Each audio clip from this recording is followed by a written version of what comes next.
Seri. Oke, Assalamualaikum warahmatullahi wabarakatuh. Waalaikumsalam warahmatullahi wabarakatuh.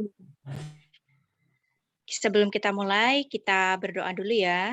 Semoga kita diberi kemudahan untuk belajar reading hari ini khususnya. Oke, berdoa disilahkan sesuai dengan kepercayaan dan agamanya masing-masing.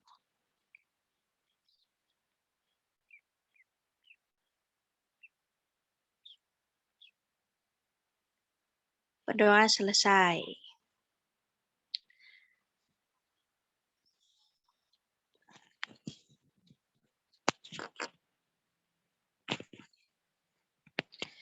Nah, sebelumnya perkenalkan, nama saya Rani Raudatul Hasanah.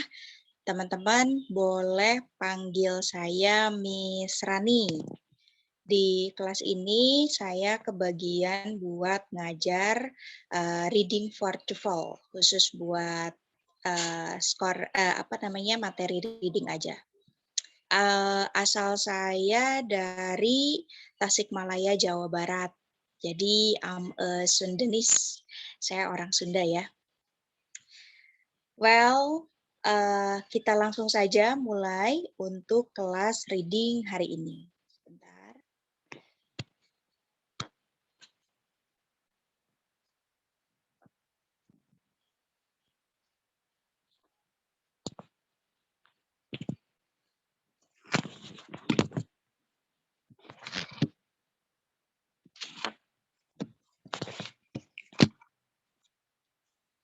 Oke.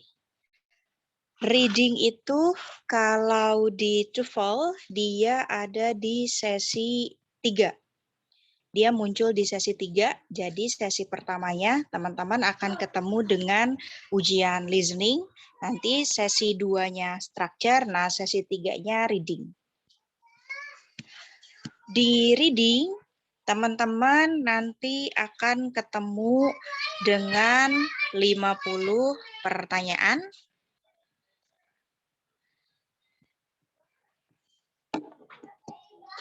Bentar.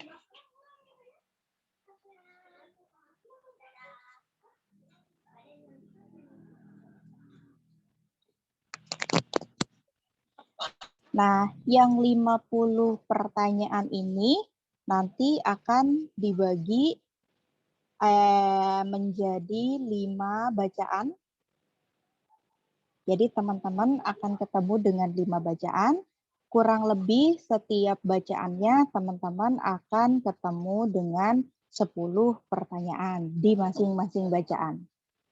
Nah, 5 bacaan ini yang berjumlah 50 pertanyaan ini harus diselesaikan dalam waktu 55 menit. 55 menit. Berarti kurang lebih satu pertanyaan itu harus dijawab 1 menit gitu ya. Anggaplah yang 5 menitnya kita gunakan untuk mengecek kembali jawabannya. Jadi masing-masing pertanyaan dan bacaan punya waktu sekitar 1 menit.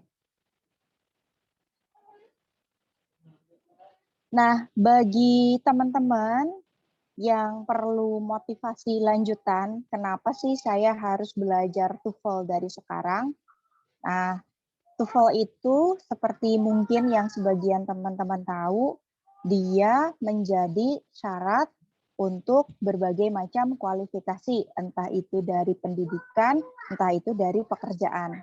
Kalau misalkan teman-teman sekarang masih SMA, berarti kebutuhan TOEFL ini kemungkinan besar akan teman-teman butuhkan ketika teman-teman akan melanjutkan pendidikan.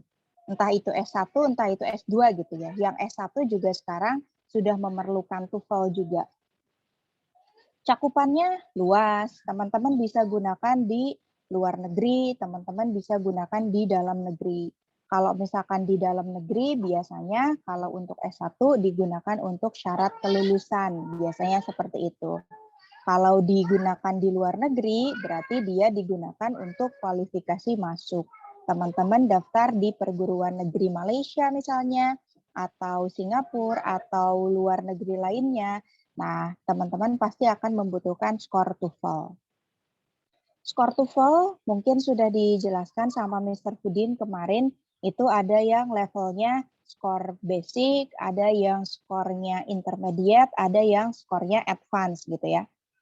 Nah, yang skornya basic biasanya dari mulai 450. Biasanya gitu. Skor 450 biasanya digunakan untuk kebutuhan dalam negeri.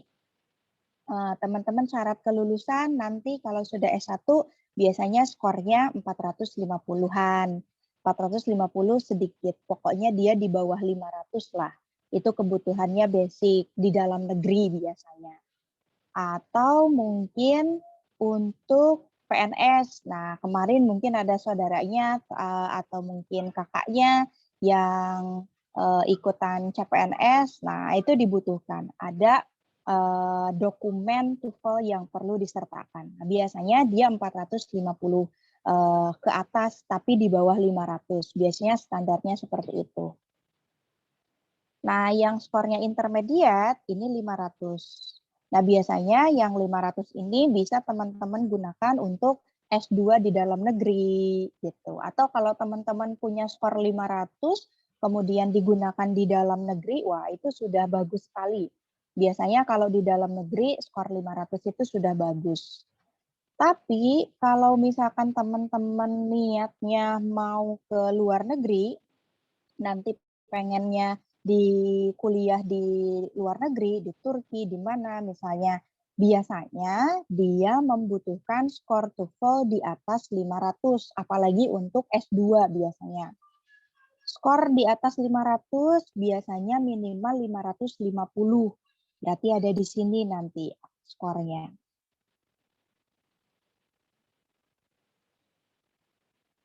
Nah, 550 biasanya seperti itu. Bisa lebih kecil dari itu, bisa lebih besar juga dari itu, tergantung nanti kebutuhan teman-teman apa. Makanya nanti ketika mau mendaftar beasiswa atau misalnya untuk dokumen-dokumen lain, nah teman-teman perhatikan di situ syaratnya harus dapat skor berapa. Nah tujuannya kita harus pasang target nih. Kita harus pasang target, kita butuhnya skor berapa untuk kebutuhan apa. Tujuannya biar jelas, biar teman-teman punya target skor yang ingin dicapai. Seperti itu.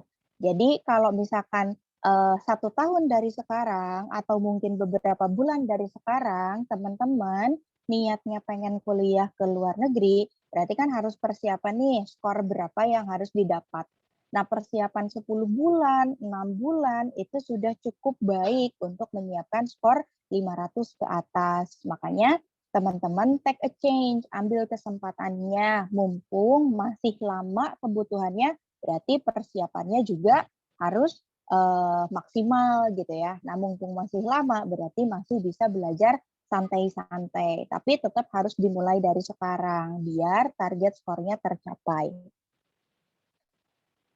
Nah, untuk di reading sendiri, ketika teman-teman mentargetkan skor 500 atau 550, nah berarti teman-teman harus menjawab benar di atas 25 pertanyaan. Kalau di situ teman-teman misalnya mentargetkan skor 500, berarti untuk reading itu teman-teman harus jawab 29 soal dengan benar.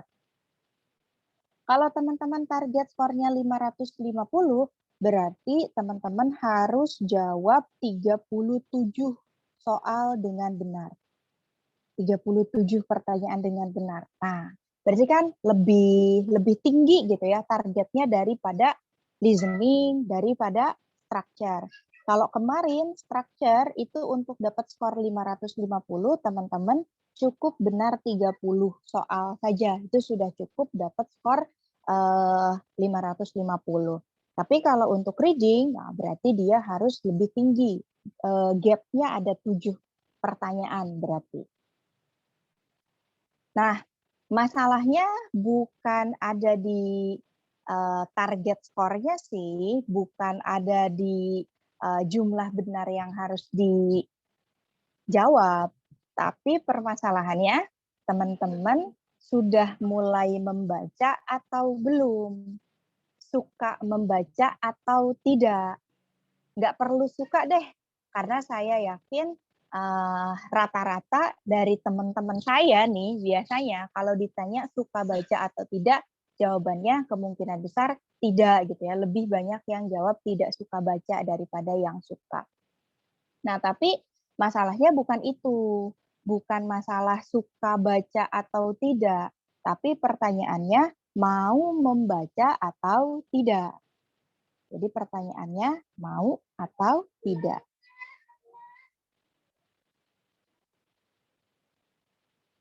Mau atau tidak membacanya.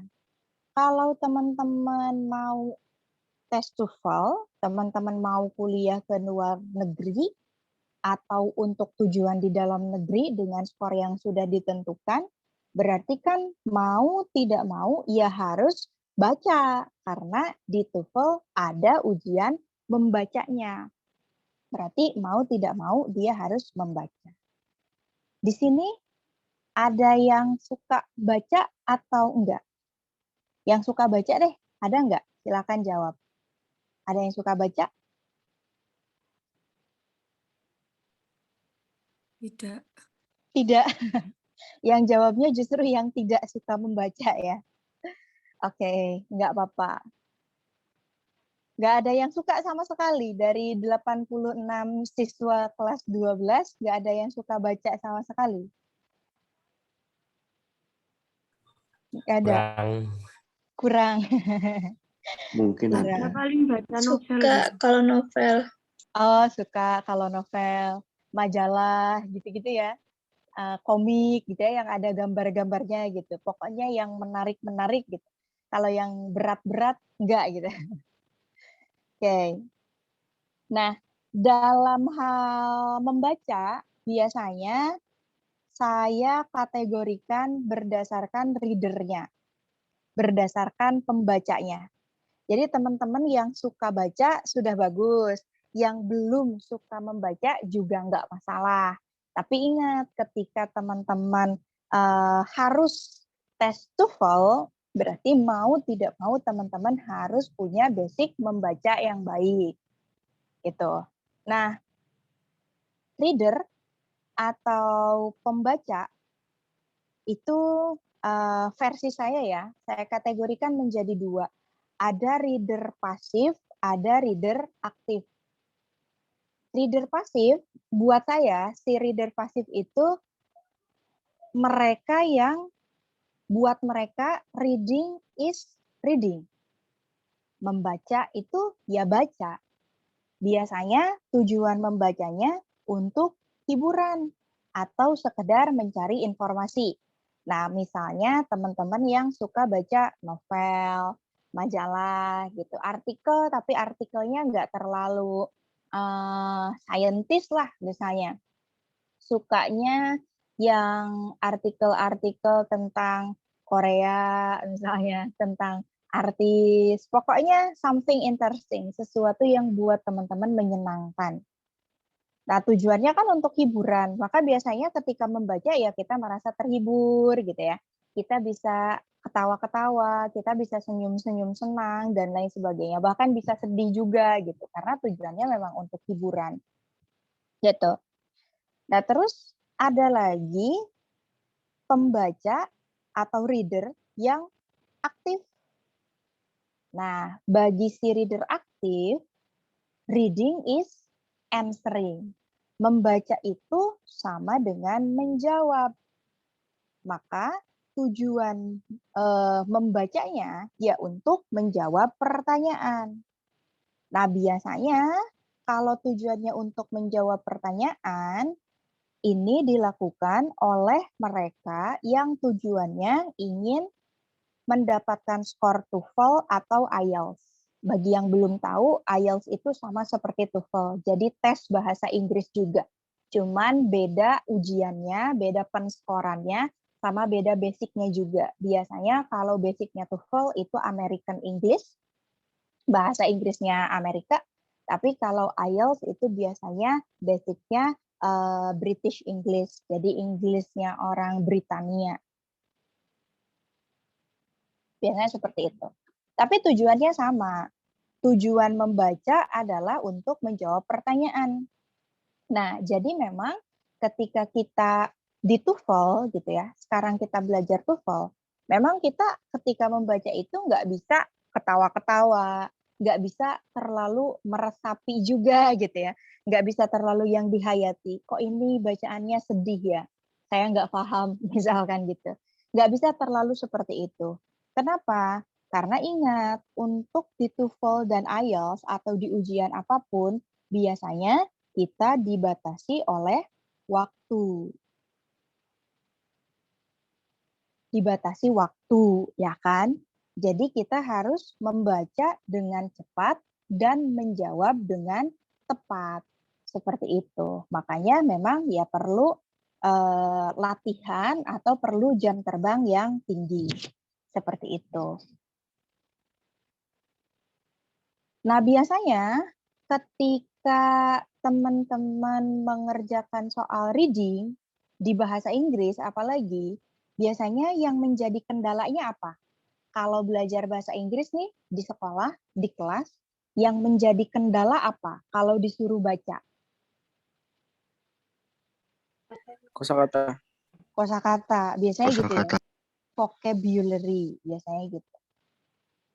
Vocabulary. Nah, di TOEFL sendiri, vocab menjadi salah satu pertanyaan.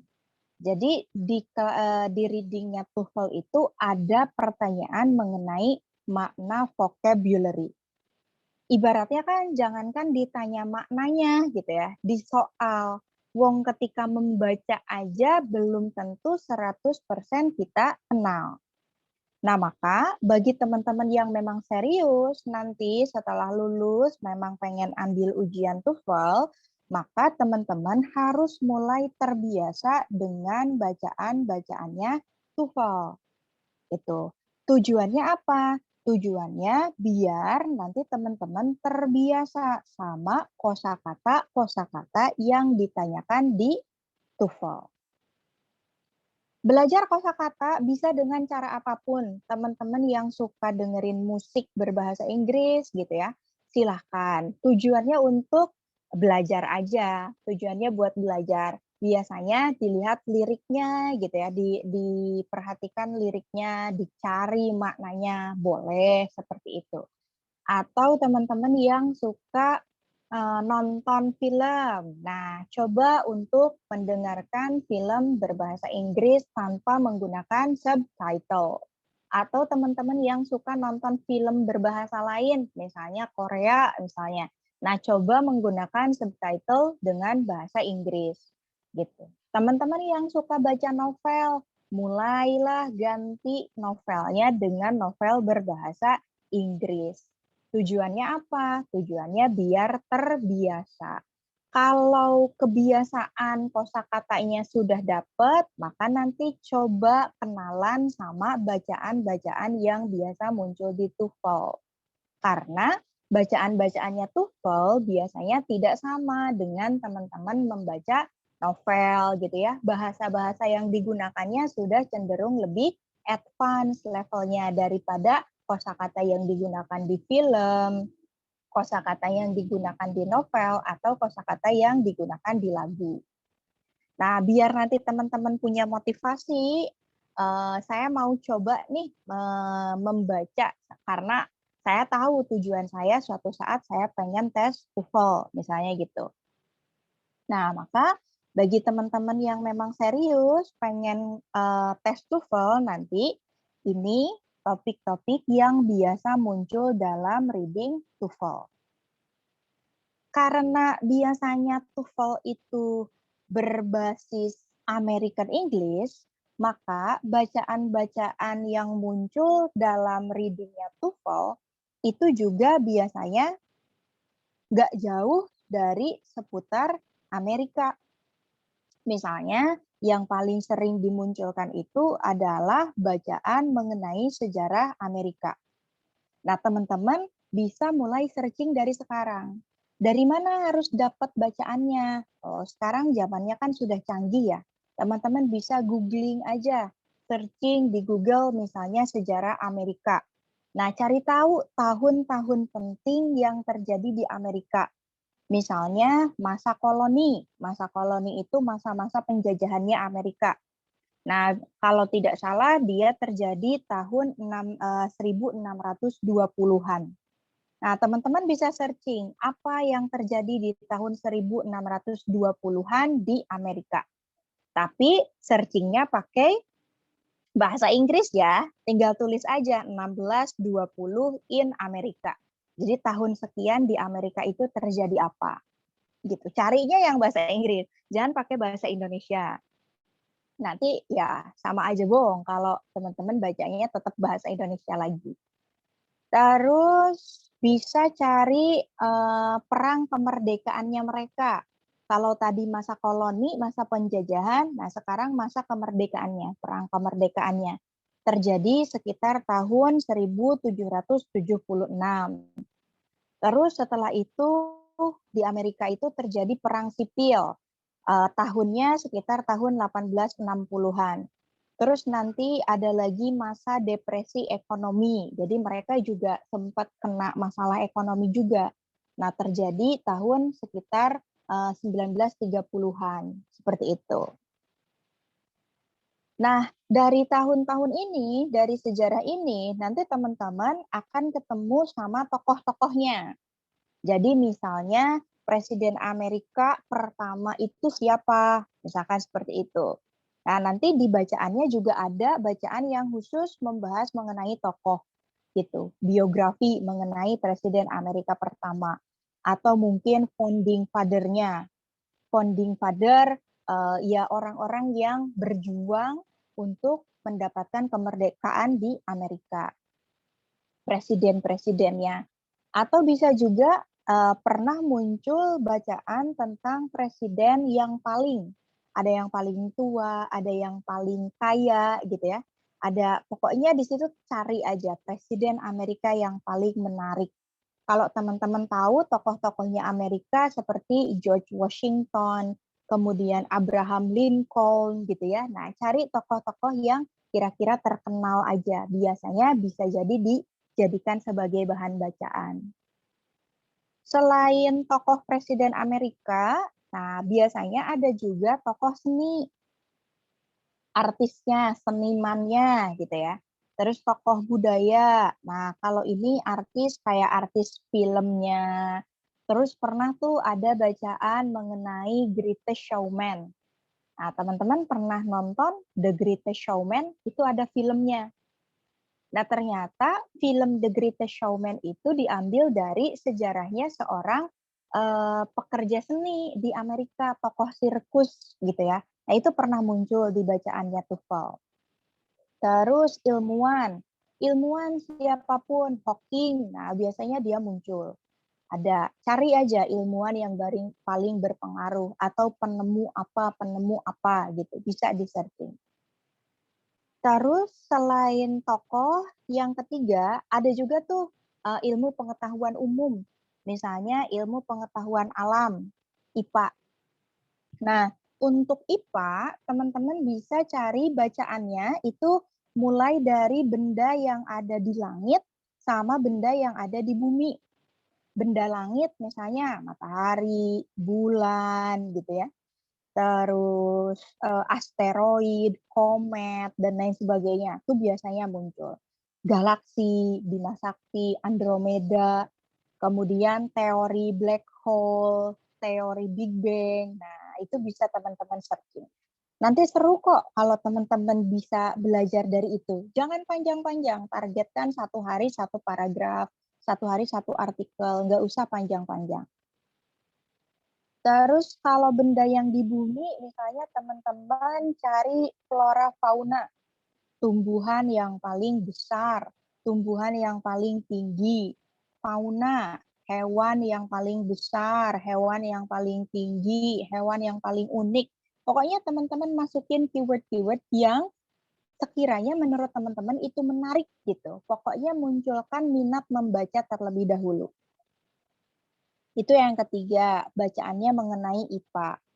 Ada bacaan mengenai IPS, ilmu pengetahuan sosial. Biasanya berhubungan sama aktivitas manusia, proses perdagangan, atau mentalnya manusia, atau mungkin tentang manusia itu sendiri gitu ya, bisa. Atau produk budaya, biasanya musik tuh lagu, alat musiknya, biasanya gitu. Lukisan, film, terus tentang Hollywood gitu.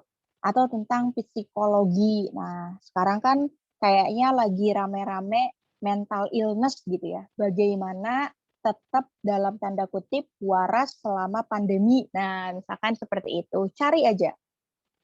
Nanti teman-teman akan ketemu dengan istilah-istilah yang sama. Jadi kalau misalkan di situ dia ngomongin tentang sejarah Amerika, ya pasti kosakata yang digunakan juga berulang gitu. Kosakata-kosakata tentang penjajahan, kosakata-kosakata tentang perjuangan gitu. Kurang lebih pasti sama. Nah, semakin teman-teman terbiasa dengan bacaan-bacaannya, otomatis teman-teman juga semakin terbiasa sama kosakatanya gitu ya. Jadi nanti ketika dikasih bacaan di TOEFL, teman-teman sudah tidak asing lagi dengan kosakata-kosakata yang dimunculkan. Seperti itu. Tapi memang bicara tentang vocabulary itu buat saya pribadi, vocabulary itu seperti PR seumur hidup gitu. Kadang saya sendiri masih ada kosakata yang sulit untuk saya pahami atau asing gitu, atau kayaknya setiap kali nemu bacaan baru ada aja kosakata baru gitu. Terus gimana? Apakah kita harus ngecek kamus? Ya kalau mau tahu artinya sih lebih baik buka kamus. Tapi permasalahannya ketika di ujian kita tidak boleh buka kamus. Kita nggak boleh buka kamus. Terus caranya gimana dong? Ya mau nggak mau kita harus memaksakan diri reading while understanding. Paham tidak paham, tahu tidak tahu sama kosakata yang muncul di bacaan atau kosakata yang ditanyakan, kita tetap harus membaca sambil memahami, reading while understanding. Nah, biasanya di sini saya gunakan prediksi makna. Jadi ketika memang saya tidak punya kesempatan untuk ngecek kamus, atau ketika di ujian saya memang tidak boleh buka kamus gitu ya, maka yang paling sering saya lakukan ketika ujian adalah memprediksi makna dari kosakata. Itu mau nggak mau pokoknya tebak aja kira-kira artinya seperti apa. Nah, prediksi makna ini bisa teman-teman jadikan sebagai kebiasaan. Jadi kalau misalkan teman-teman memang tujuannya pengen ujian TOEFL gitu ya, terus kemudian menurut teman-teman reading adalah bagian yang tersulit dari TOEFL tersebut, berarti mau tidak mau teman-teman memang harus terbiasa untuk memprediksi makna. Maksudnya teman-teman tidak boleh tergantung sama kamus meskipun ketika teman-teman latihan membaca. Gitu. Nah, saya punya tips yang bisa teman-teman gunakan untuk melatih kepekaan terhadap kosakata asing. Jadi kalau teman-teman baca, terus teman-teman ketemu sama vocab yang asing, yang aneh, nah kira-kira bagaimana caranya membiasakan diri memprediksi arti dari kosakata tersebut gitu ya. Nah, gimana caranya? Yang pertama, tips melatih kepekaan terhadap kosakata asing yang biasa saya lakukan dulu, saya juga sama, dulu berjuang dulu buat dapetin skor TOEFL di atas 550 gitu ya.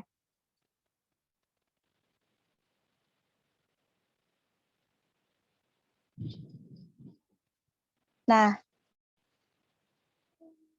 maka yang harus teman-teman lakukan pertama kali, otomatis teman-teman harus punya kebiasaan membaca.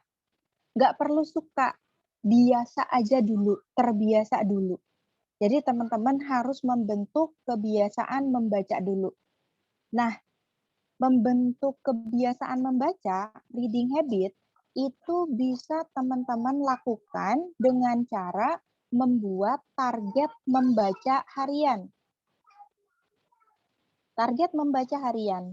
Misalnya dalam satu hari, teman-teman itu target mau baca 1 paragraf bacaan bahasa Inggris. 1 paragraf aja dulu, lakukan selama 1 minggu gitu ya. Kalau sudah terbiasa 1 paragraf, jadi kalau tadi kita punya topik-topik nih, misalnya sejarah tentang Amerika, masa koloninya, nah itu bacaannya panjang. Nah teman-teman split aja, bagi aja jadi beberapa hari. Kalau di situ ada 5 paragraf, oh berarti jadi 5 hari gitu ya. Tentukan misalnya 1 harinya 1 paragraf.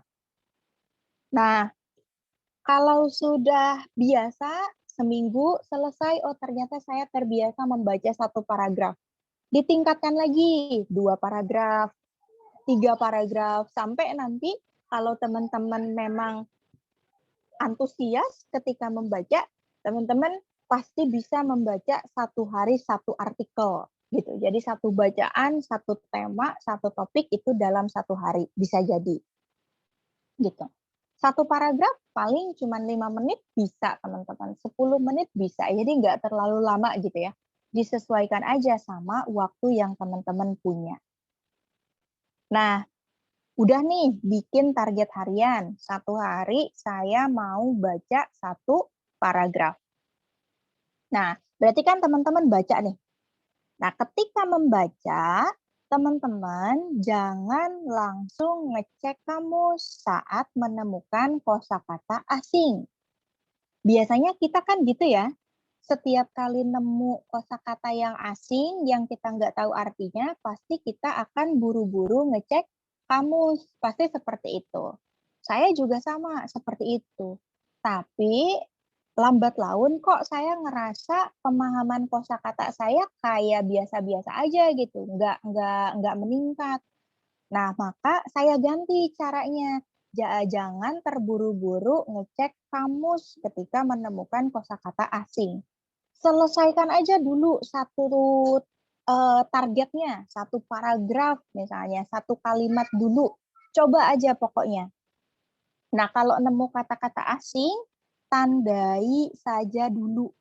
Biasanya saya pakai pensil atau pakai stabilo. Jadi kata yang saya temuinya, saya kasih warna, saya kasih tanda, saya garis bawah pakai pensil bawahnya, seperti itu. Gitu. Karena kalau teman-teman sudah terbiasa membaca, saya yakin masa sih semua kata-kata yang ada di bacaannya nggak paham semua gitu ya. Masa sih dalam 1 paragraf itu semua katanya nggak tahu? Kalau memang seperti itu, dalam 1 kalimat semuanya nggak tahu artinya, atau dalam 1 paragraf semua katanya tidak tahu artinya, berarti teman-teman memang belum siap untuk ke TOEFL. Berarti memang perjalanannya masih panjang untuk menaklukkan skor 550 di readingnya TOEFL.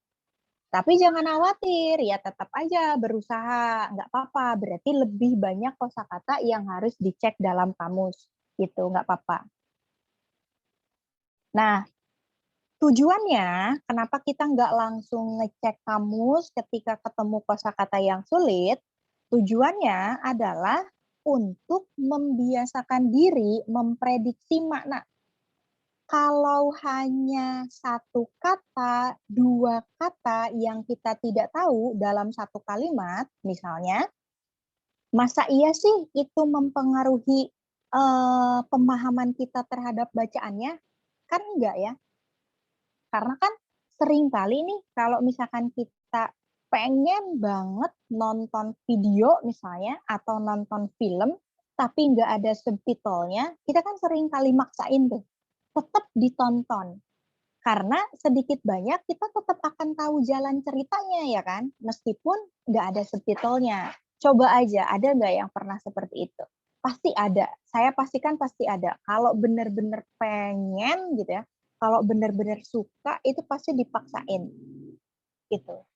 Tapi meskipun nggak ada subtitle, dia tuh tetap akan bisa nangis. Kalau ditanya, kenapa kamu nangis? Oh, itu ceritanya sedih. Kenapa ceritanya sedih? Bla bla bla bla bla, diceritakan anaknya meninggal, bla bla bla bla gitu ya. Tahu gitu. Meskipun tidak tahu secara detail apa yang dibicarakan, tapi at least secara keseluruhan dia tahu jalan ceritanya bagaimana. Berarti kan nggak perlu kamu sebenarnya, nggak perlu subtitle sebenarnya gitu ya. Cukup punya kemauan aja sebenarnya seperti itu. Nah, jadi tujuannya itu tadi biar kita terbiasa memprediksi makna. Dan selain memprediksi makna, juga menyimpulkan apa yang dibicarakan. Kayak tadi, berarti tahu endingnya seperti ini karena bla bla bla bla. Gitu. Jadi tahu apa yang dibicarakan per kalimat atau per paragraf.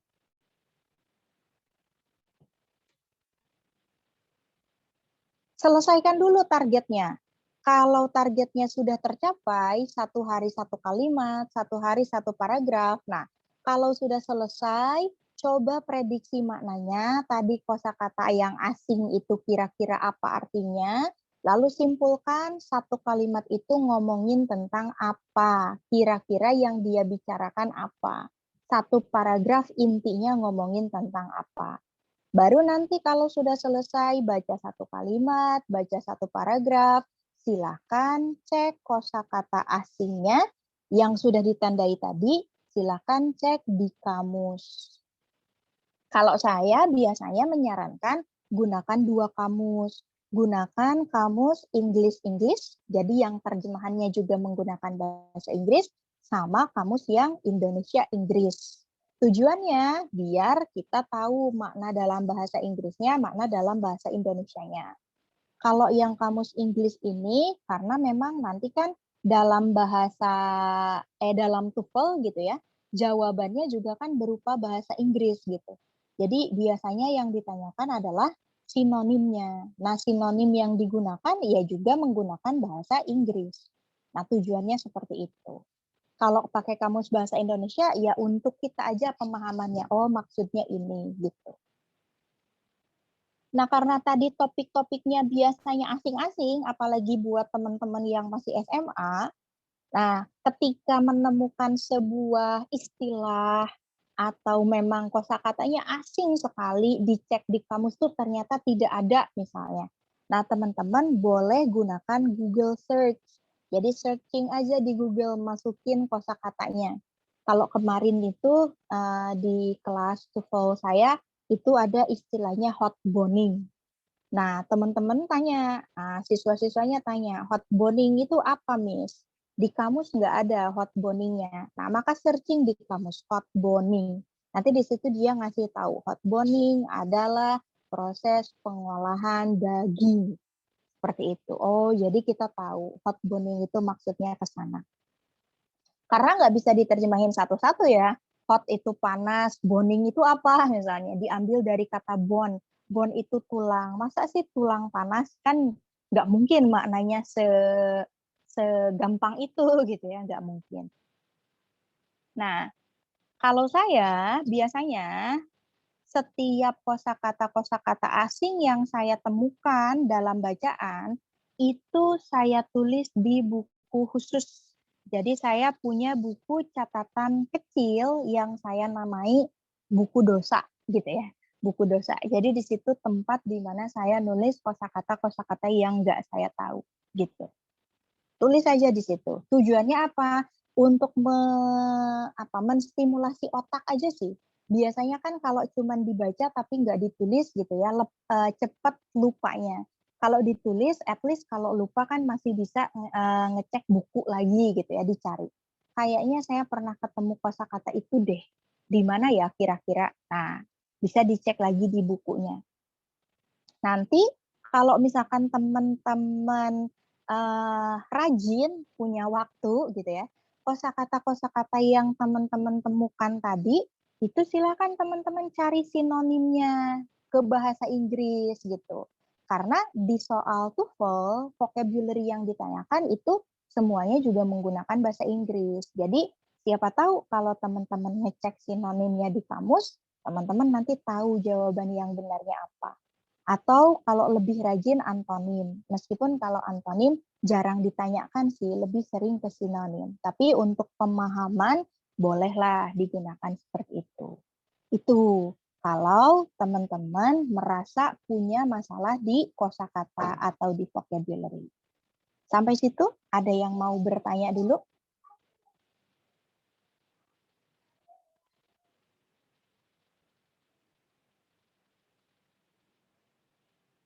Belum ada pertanyaan mungkin, Kak. Belum ada ya?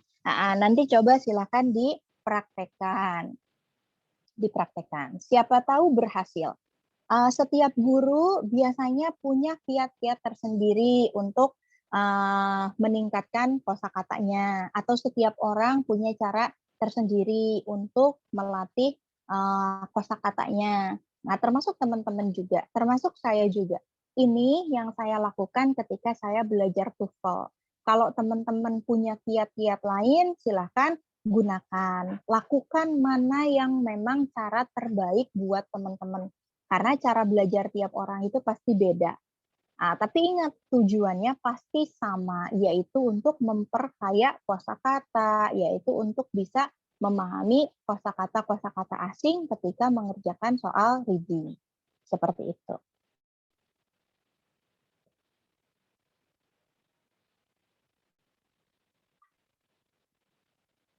Nah, itu tadi ya, kalau misalkan masalah teman-teman dalam TOEFL adalah masalah kosakata atau masalah vocab. Cara menyelesaikannya bisa dengan cara seperti itu. Nah, kemudian karena active reading, si active reader itu punya tujuan untuk menjawab pertanyaan ketika dia membaca, maka yang harus dilakukan adalah dia harus bisa mengenali jenis-jenis pertanyaan yang akan dia jawab. Jadi masalah yang kedua atau tips yang kedua adalah kenali jenis pertanyaan dalam TOEFL.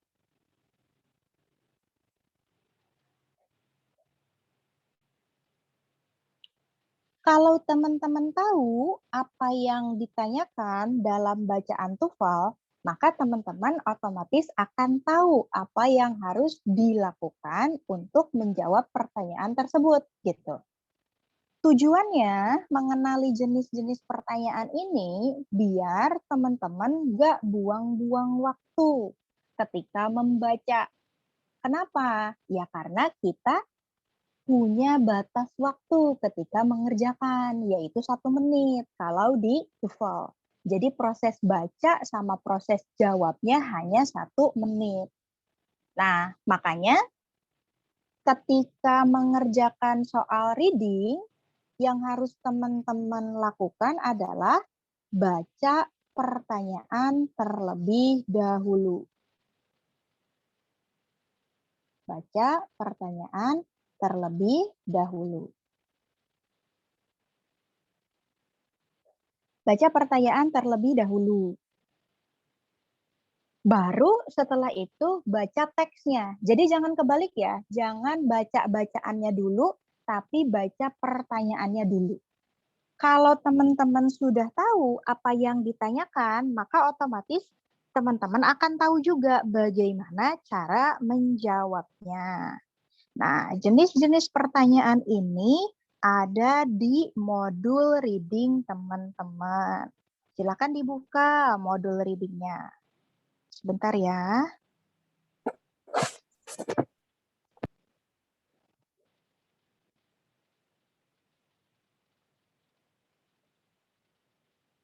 Nah, saya buka juga modulnya.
Nah, jenis pertanyaan yang muncul dalam reading-nya TOEFL itu saya klasifikasikan menjadi 2 jenis.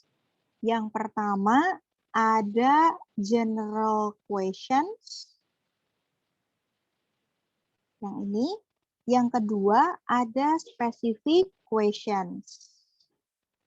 General questions adalah pertanyaan-pertanyaan yang menanyakan keseluruhan isi teks atau paragraf. Biasanya ketika si pertanyaannya menanyakan keseluruhan isi teks atau paragraf, pertanyaannya biasanya berbentuk main ideas. Jadi biasanya what does the main idea gitu ya. Atau what is the main idea, biasanya seperti itu. Main idea, kemudian nanti muncul pertanyaan berupa topik atau best title, judul. Ada lagi pertanyaan mainly discuss. Mainly discuss ini berarti yang umumnya ditanyakan gitu ya. Ada satu lagi di situ selain mainly discuss, dia bisa menanyakan subject. What is the subject of the passage misalnya. Subjek bisa, itu yang pertama. Yang kedua, general question bisa jadi menanyakan tentang purpose. Purpose itu artinya tujuan. Jadi kenapa si penulis membuat bacaan tersebut gitu. Yang ketiga, ada pertanyaan mengenai passage organization. Passage organization itu adalah lanjutan dari purpose. Jadi kalau purpose adalah tujuan, passage organization adalah cara si penulis mencapai tujuannya.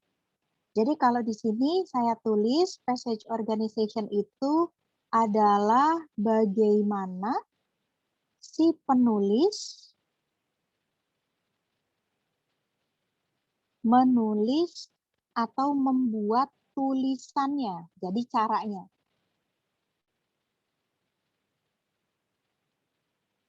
Apakah dia tulis dalam sebuah deskripsi, apakah dia tulis dalam sebuah explanation, kurang lebih kayak teman-teman belajar genre gitu ya. Ada description text, ada narration text kan gitu ya. Kurang lebih seperti itu. Kalau yang keempat, author's attitude. Nah, author's attitude itu kurang lebih artinya adalah pandangan si penulis terhadap apa yang dibicarakan dalam tulisannya. Itu pandangannya. Pandangannya misalnya dia marah, dia kecewa, dia nyindir misalnya, dan lain sebagainya. Nah, si author's attitude ini akan berpengaruh terhadap tone of the passage-nya. Tone itu nuansanya. Berarti kalau kita baca tulisan ini gitu ya, nuansanya bagaimana? Kalau si penulis menulisnya dengan pandangan marah atau sinis, berarti kan tone of the passage-nya ya sarkastik gitu ya. Jadi pasti ada bahasa-bahasa sindiran atau pasti ada bahasa-bahasa kekecewaan yang dia tuliskan dalam tulisannya. Seperti itu. Itu tone of the passage. Semua pertanyaan ini, 5 ini nggak mesti muncul sih, nggak mesti muncul. Jadi kadang yang muncul ya main idea saja, kadang muncul main idea sama purpose, muncul purpose sama tone, atau author's attitude sama tone gitu ya. Nah, nggak semuanya juga, tapi nanti cara mengerjakannya kurang lebih sama. Itu jenis yang pertama tentang general questions. Berikutnya, ada pertanyaan spesifik atau specific questions. Nah, kalau specific questions, dia akan menanyakan sebagian isi teks atau paragraf. Jadi dia hanya nanyain orangnya saja, dia hanya nanyain tempat terjadinya saja, atau waktu terjadinya saja, dan sebagainya. Nah, yang pertama yang ditanyakan di specific questions itu dia menanyakan tentang soal vocabulary yang tadi saya ceritakan, makna vocabulary gitu. Jadi kata ini maknanya sama dengan apa atau bisa diganti dengan apa. Nah, dia bisa masuk ke dalam soal vocabulary, soal spesifik. Terus yang kedua, ada pertanyaan mengenai pronoun reference. Teman-teman tahu pronoun ya, kata ganti. Nah, di bacaan-bacaan SMA juga biasanya muncul. Contohnya kayak he misalnya. Pronoun he refers to. Nah, refers to. Nah, refers to itu dia pertanyaan reference. Reference itu artinya menanyakan kata yang digantikan. Jadi he di sini, he dalam baris keberapa, menggantikan siapa, atau menggantikan apa, atau merujuk kemana. Biasanya pertanyaannya seperti itu. Terus berikutnya ada pertanyaan mengenai detail information. Nah, si detail information ini biasanya dia menggunakan bentuk WH question, WH question. Misalnya dia pakai pertanyaan what gitu ya.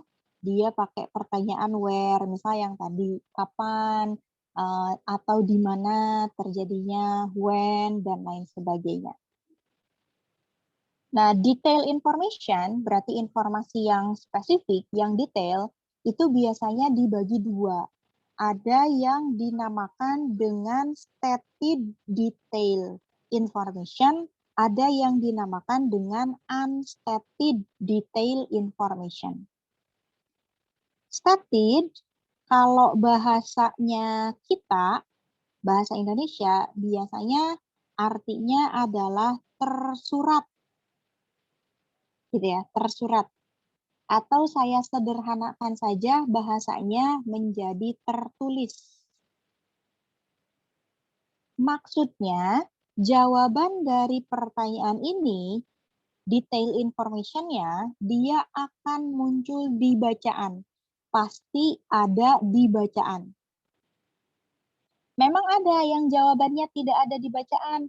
Ada, namanya unstated detail information. Unstated berarti kebalikan dari tersurat. Bahasa Indonesianya ya tersirat, biasanya gitu ya.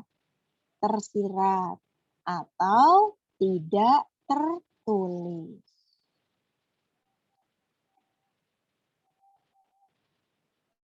Biasanya pertanyaan mengenai unstated detail information itu dia menggunakan kata-kata seperti not true atau except. Jadi ada kata not true atau except. Berarti pertanyaannya kecuali gitu ya. Maka kalau saya simpulkan, di stated detail information itu kita mencari fakta yang ada di bacaan, sementara unstated detail information itu kita diminta untuk mencari bukan fakta. Jadi kita disuruh nyari apa yang tidak ada di bacaan. Seperti itu. Itu untuk jenis pertanyaan yang keempat. Terus ada pertanyaan yang kelima, transition. Transition sementara ini saya terjemahkan dengan perpindahan aja ya.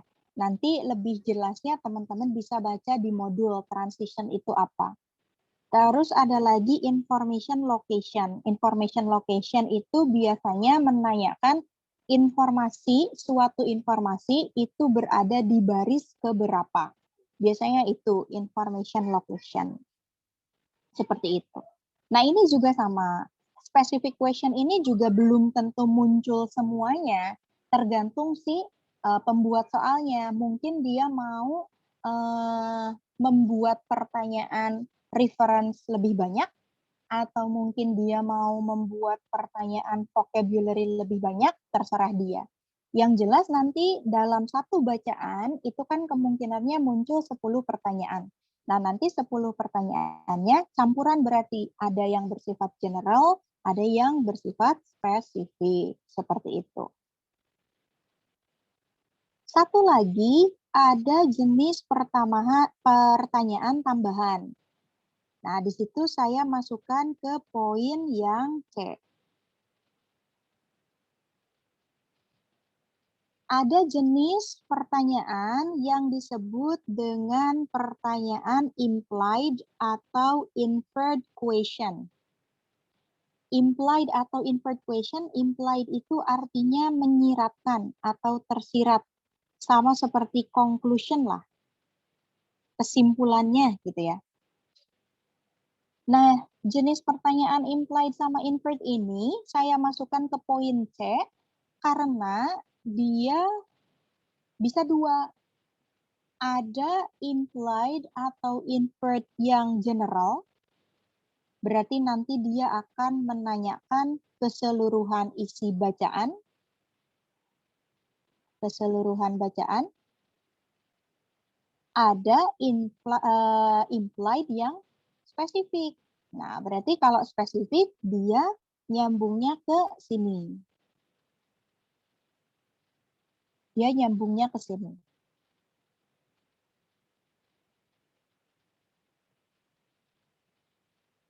Berarti nanti kalau mengerjakan soal implied general, cara menjawabnya sama seperti pertanyaan general. Kalau menjawab inferred spesifik, berarti sama seperti menjawab specific question. Kurang lebih seperti itu. Itu jenis pertanyaannya. Silahkan dikenali. Nah, kalau teman-teman sudah mengenali jenis pertanyaan, oh yang ini general, oh yang ini spesifik, maka sekarang kita akan belajar how to resolve the problem. Bagaimana cara menyelesaikan masalahnya, atau bagaimana cara menjawab pertanyaannya. Dalam materi reading atau dalam skill reading, hanya ada 2 skill yang teman-teman butuhkan untuk menjawab semua pertanyaan tadi. Bahkan kalau di sini saya bilang hanya ada 1 skill-nya, yaitu skill membaca cepat. Jadi harus baca tapi harus cepat. Kenapa? Limited time tadi, kita punya waktu yang terbatas. Nah, teknik membaca cepat ini ada 2. Ada teknik skimming, ada teknik scanning. Ada teknik skimming, ada teknik scanning. Skimming, kalau teman-teman searching di Google atau mungkin pernah baca apa artinya skimming, itu lumayan panjang ya pengertiannya. Nah, di sini saya simpulkan saja. Skimming itu kurang lebih teknik membaca cepat yang digunakan untuk mencari arti secara umum. Jadi untuk mencari makna secara keseluruhan bacaan. Sementara scanning itu adalah teknik baca cepat yang digunakan untuk mencari kata kunci. Nah, maka dari situ kelihatan ya, ada umum sama ada kata kunci. Kata kunci itu menunjukkan sesuatu yang bersifat spesifik.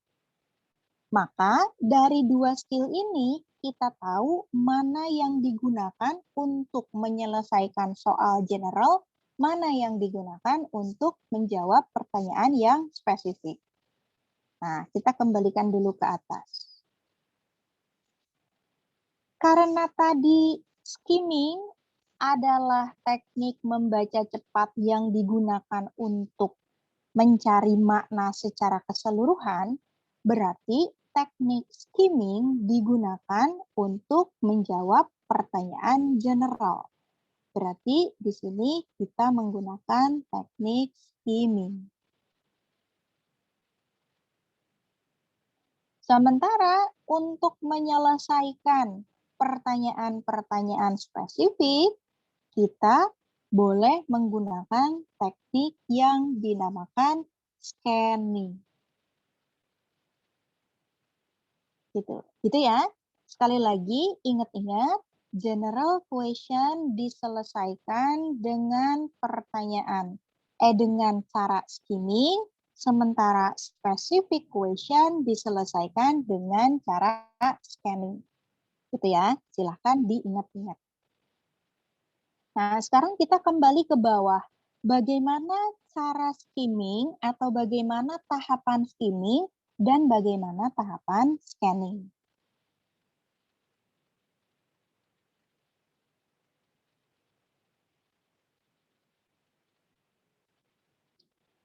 Langkah yang harus dilakukan untuk melakukan skimming adalah teman-teman harus membaca kalimat awal dan akhir masing-masing paragraf. Nah, tadi kan ingat ya, pertanyaan general itu meminta kita untuk mengetahui keseluruhan isi paragraf atau isi bacaan. Berarti ibaratnya nih, kalau di TOEFL ada 6 paragraf, atau ada 5 paragraf misalnya. Berarti kan kita harus tahu informasi dari awal sampai akhir gitu ya. Nah ini general, pertanyaan general. Tapi nggak mungkin teman-teman kita baca semuanya. Nggak mungkinnya adalah nggak mungkin satu pertanyaan kita harus baca semua bacaan. Nggak mungkin karena pasti habis waktunya.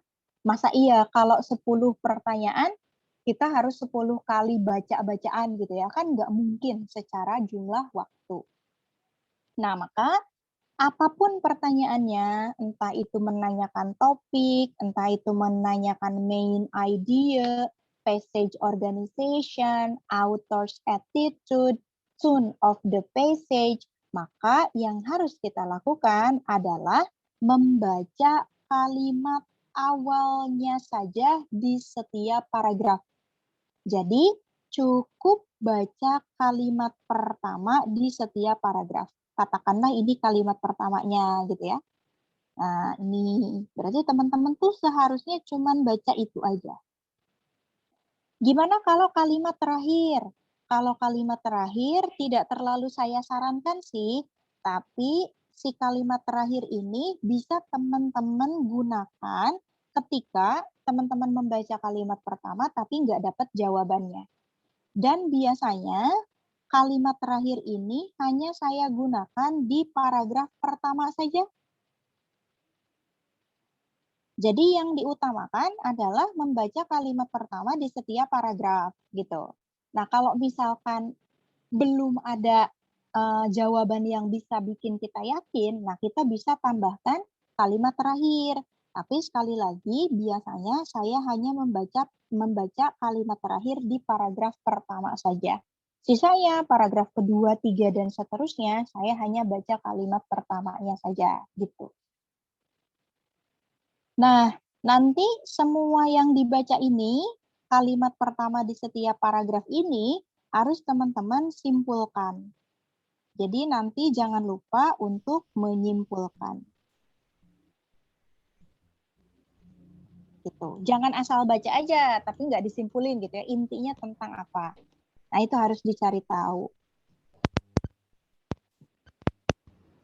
Nah, yang kedua, teknik scanning. Kalau scanning itu kan tadi prosesnya spesifik gitu ya, mencari jawaban untuk pertanyaan spesifik. Maka langkah yang harus dilakukan ketika mengerjakan soal spesifik atau melakukan scanning, yang pertama kita harus mencari kata kunci. Keywordnya dulu cari. Nah, kata kunci ini bisa diambil dari kalimat pertanyaan, jadi soalnya nanyain apa. Atau bisa diambil dari opsi jawaban. Paling sering sih dari soal. Baru setelah itu nyamain sama opsi jawabannya. Nah, setelah ditandai kata kuncinya, maka temukan lokasi kata kunci pada bacaan. Nah, biasanya kata kunci ini bersifat sistematis. Jadi kalau misalkan pertanyaan spesifik pertama, katakanlah ada di nomor 2 misalnya. Nah, misalnya pertanyaan nomor 2 itu kata kuncinya ada di sini, misalnya. Ada di paragraf kedua, line terakhir. Ini pertanyaan nomor 2 misalnya. Nah, nanti kalau ada pertanyaan spesifik berikutnya, itu nggak mungkin naik ke atas, teman-teman. Pasti ke bawah. Jadi bisa jadi nanti pertanyaan spesifik nomor 3 itu ada di sini. Nanti pertanyaan spesifik nomor 4 itu kemungkinan ada di sini. Terus nanti di sini misalnya ada nomor 7, misalnya seperti itu. Itu pasti berurutan. Nah, misalnya kalau terakhir ya di sini dia pertanyaan nomor 10, misalnya seperti itu. Jadi sedikit sekali kemungkinan soalnya tidak berurutan. Seperti itu. Kalau seperti ini, maka teman-teman jangan terlalu jauh bacanya gitu ya. Jadi misalnya teman-teman nih baru jawab pertanyaan nomor 2, tapi sudah sampai paragraf ke-4 misalnya, udah sampai ke sini. Nah, itu kemungkinan besar salah teman-teman. Karena biasanya semakin jauh teman-teman dari keyword, dari posisi keyword, maka semakin salah juga jawaban teman-teman. Karena biasanya keyword sama jawaban itu nggak terlalu jauh seperti itu. Untuk soal spesifik kurang lebih seperti itu biasanya. Nah, ada catatan yang harus teman-teman perhatikan. Entah itu di teknik skimming, entah itu di teknik scanning. Nah, yang harus teman-teman perhatikan ada 2. Yang pertama, hati-hati, jawaban umumnya berupa parafrase. Ada yang tahu apa itu parafrase?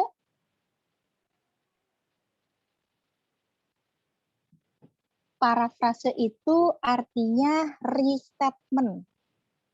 Apa itu restatement? Menyebutkan kembali. Jadi parafrase itu artinya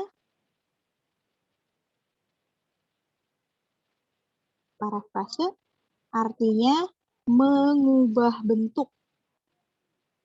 Mengubah bentuk kalimat atau mengubah bentuk kata tapi maksudnya sama.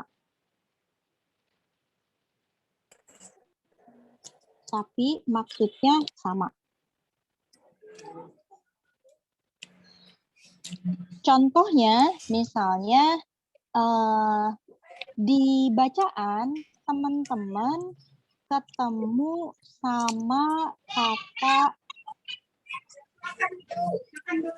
Ya.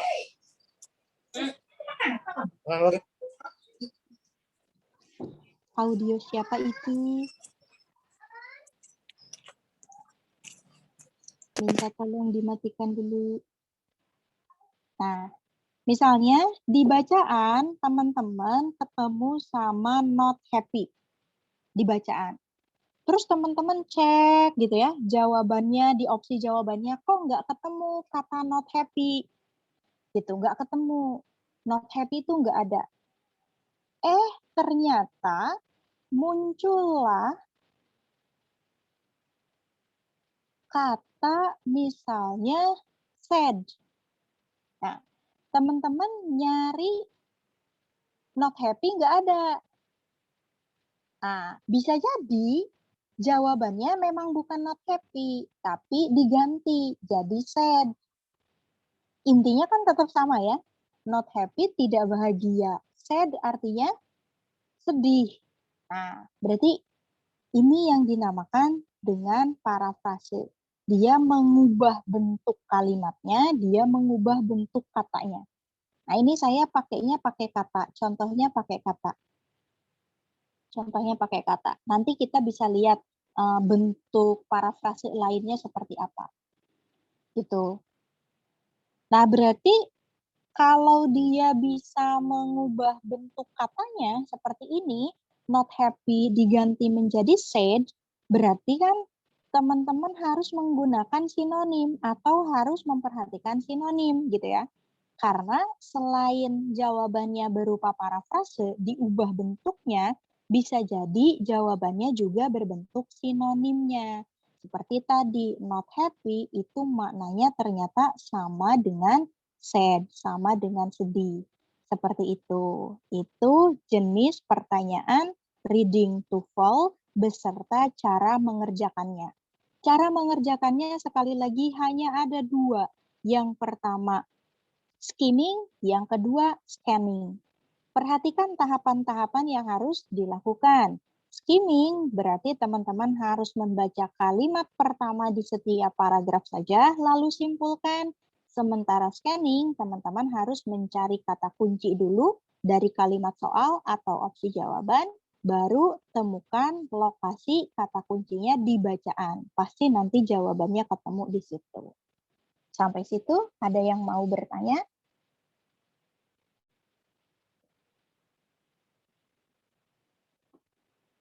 Kalau tidak ada, kita coba praktekkan.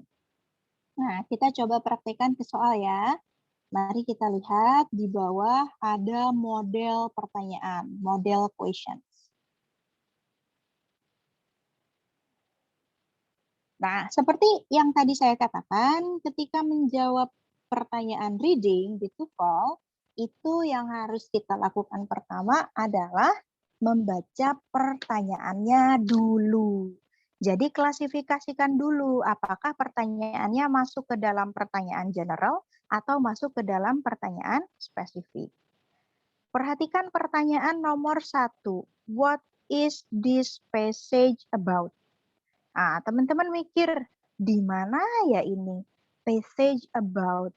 Tidak ada di topik, tidak ada di main idea, tidak ada di subject, title gitu ya. Nggak ada. Terus ini masuk kemana? Nah, meskipun tidak ada keyword-keyword yang tadi saya katakan, soal-soal itu, yang 5 jenis itu di general question, nah teman-teman bisa perhatikan kata ini atau frase ini, this passage. Ketika sebuah pertanyaan menanyakan passage itu artinya bacaan. Maka dia akan termasuk ke dalam jenis pertanyaan general. Jadi yang nomor 1 ini dia masuk ke dalam bentuk general question, teman-teman. General question. Bandingkan sama yang nomor 2. Yang nomor 2 pertanyaannya, how many new books were published in the United States last year? Di situ tidak menanyakan bacaan, ya kan? Dia nggak nyebutin passage, dia nggak nyebutin topik, dia nggak nyebutin attitude, author's attitude, dan lain sebagainya. Dia menyebutkan bentuk-bentuk yang spesifik. Di opsi jawabannya kan sudah jelas, di situ ada buku. Jumlahnya, berarti di sini dia masuk ke dalam soal specific question. Specific question-nya masuk kemana? Karena di situ dia menggunakan pertanyaan WH question, di situ ada how many new books. Nah, berarti ini termasuk ke dalam stated detail question.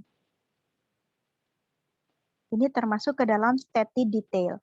Artinya jawaban dari pertanyaan ini pasti ada di bacaannya.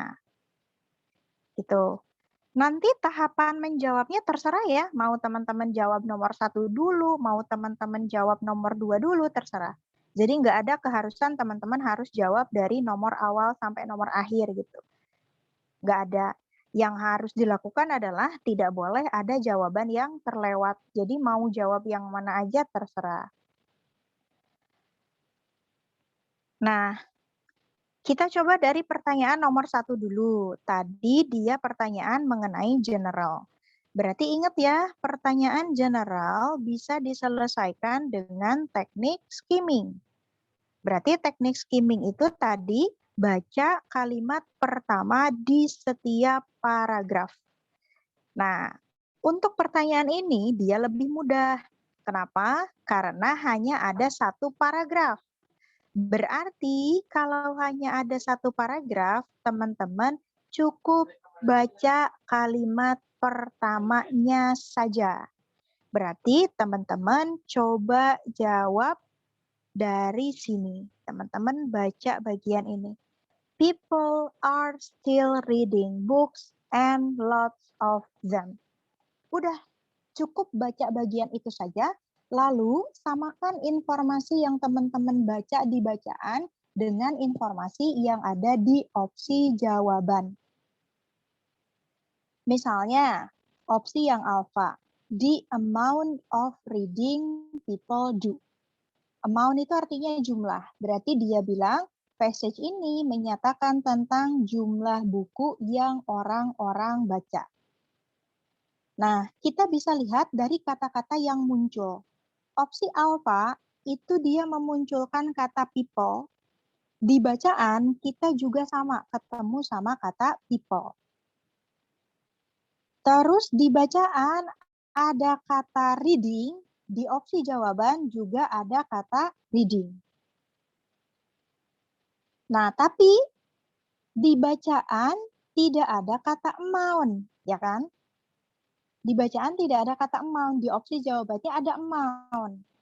Nah, cari kira-kira ada tidak sinonim dari kata amount di bacaan? Ada nggak kira-kira sinonimnya amount of? Ada. Jawabannya ini, lots of. Lots itu memang maknanya tidak sama dengan amount. Lots itu artinya banyak, sementara amount itu maknanya jumlah. Tapi kan nggak beda jauh ya.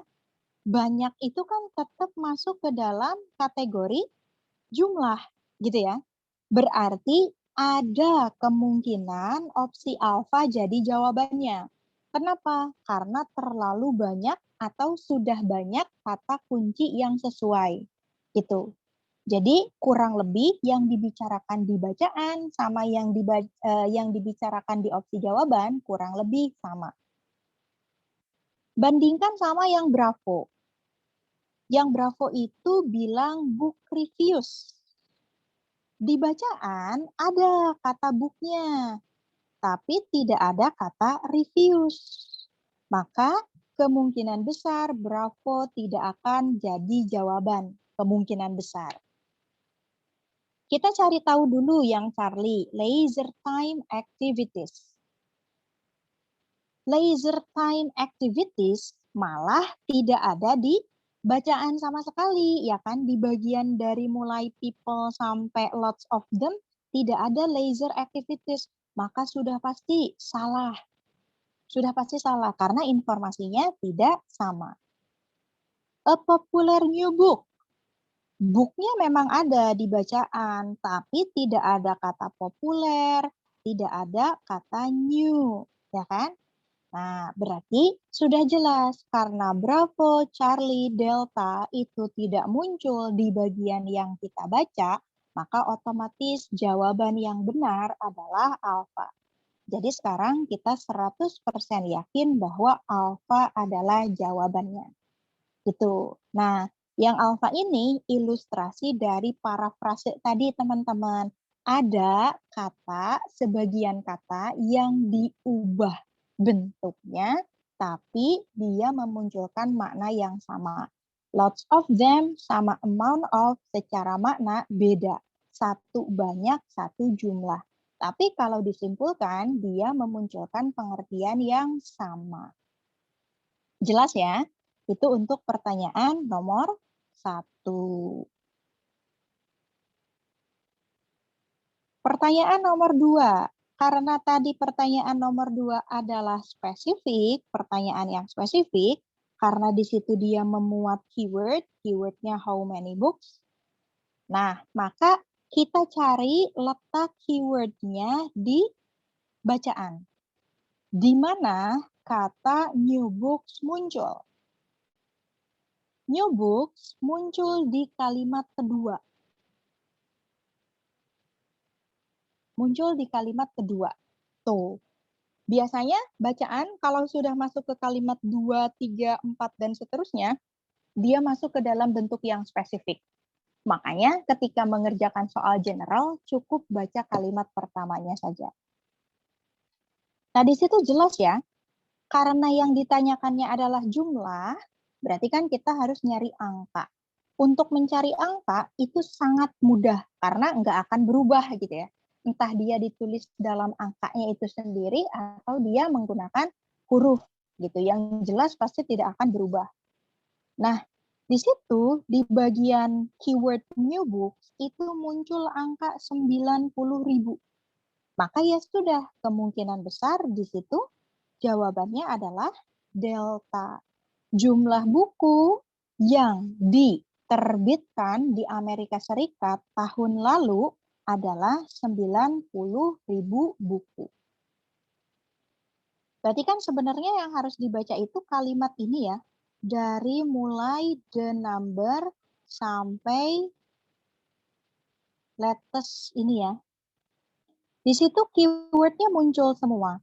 Last year-nya di situ ada last year, kemudian United States-nya juga di sini muncul, new books-nya juga sudah muncul, gitu ya. Jadi sudah cukup.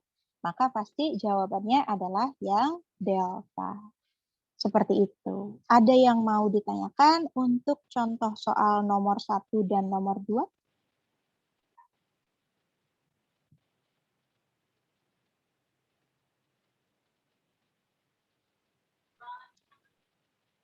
Gimana? Aman? Bisa? Aman. Bisa ya? Cara jawabnya gampang ya. Yang susah apanya? Nggak ada yang susah ya? Oh, keren. 1 hari belajar langsung nggak ketemu susah gitu ya. Amin. Paling nanti susahnya ya di kosakatanya. Paling seperti itu. Nah, sisanya sama seperti itu teman-teman. Kalau bacaannya hanya ada 1 paragraf, berarti untuk pertanyaan general cukup baca kalimat pertamanya saja. Kalau kalimat pertamanya belum cukup memberikan informasi, berarti baca kalimat terakhir. Nanti beda sama yang bacaannya lebih dari 1 paragraf ya. Seperti ini. Nah, kalau yang lebih dari 1 paragraf berarti untuk pertanyaan general teman-teman harus baca semua paragrafnya. Tapi cuma baca kalimat pertamanya saja. Misalnya di situ nomor 11 ada pertanyaan this passage about. Berarti kan ini sama seperti yang nomor 1 tadi. Ini pertanyaan mengenai general question. Berarti untuk menjawab pertanyaan nomor 11 ini, teman-teman harus baca kalimat pertama di setiap paragraf. Karena ada 3 paragraf, berarti teman-teman baca masing-masing 1. Berarti paragraf pertama baca dari mulai Northern Light sampai titik ini dazzling spectacles. Kemudian paragraf kedua berarti baca dari mulai sini sampai the earth, according to sampai the earth.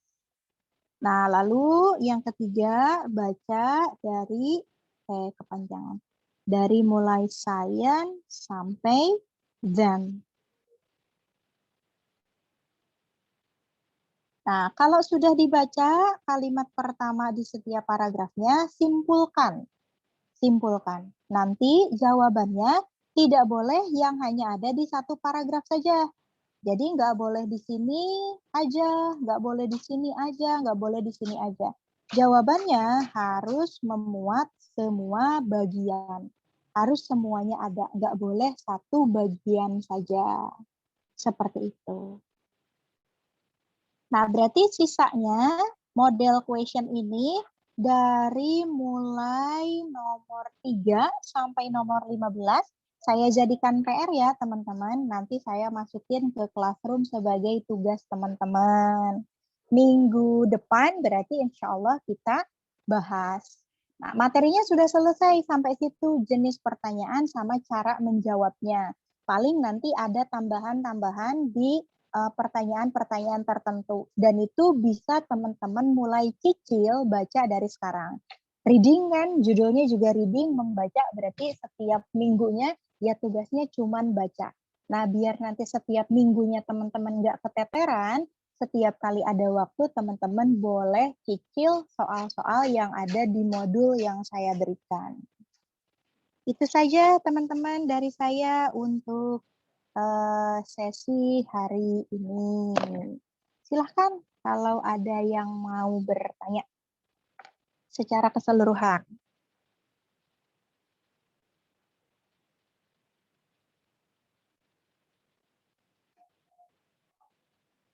Kalau tidak ada, kita foto dulu ya. Kita foto dulu. Yang bisa on cam, silahkan buat daftar hadirnya nih. Buat daftar hadirnya. Yang bisa on cam, silahkan. Yang tidak bisa, enggak apa-apa. Sudah ready? Sudah ready?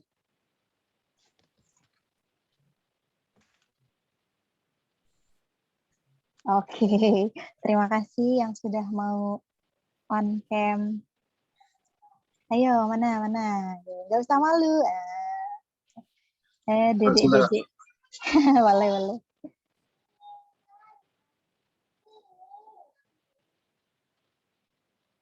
Yang pakai laptop, biar kelihatan semuanya, boleh sambil screenshot juga ya, biar kelihatan semuanya. Sudah siap? Oke. Siap ya. 1, 2, 3, tahan.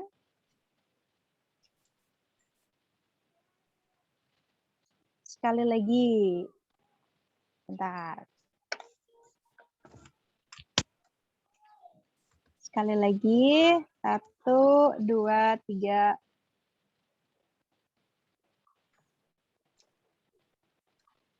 Bentar.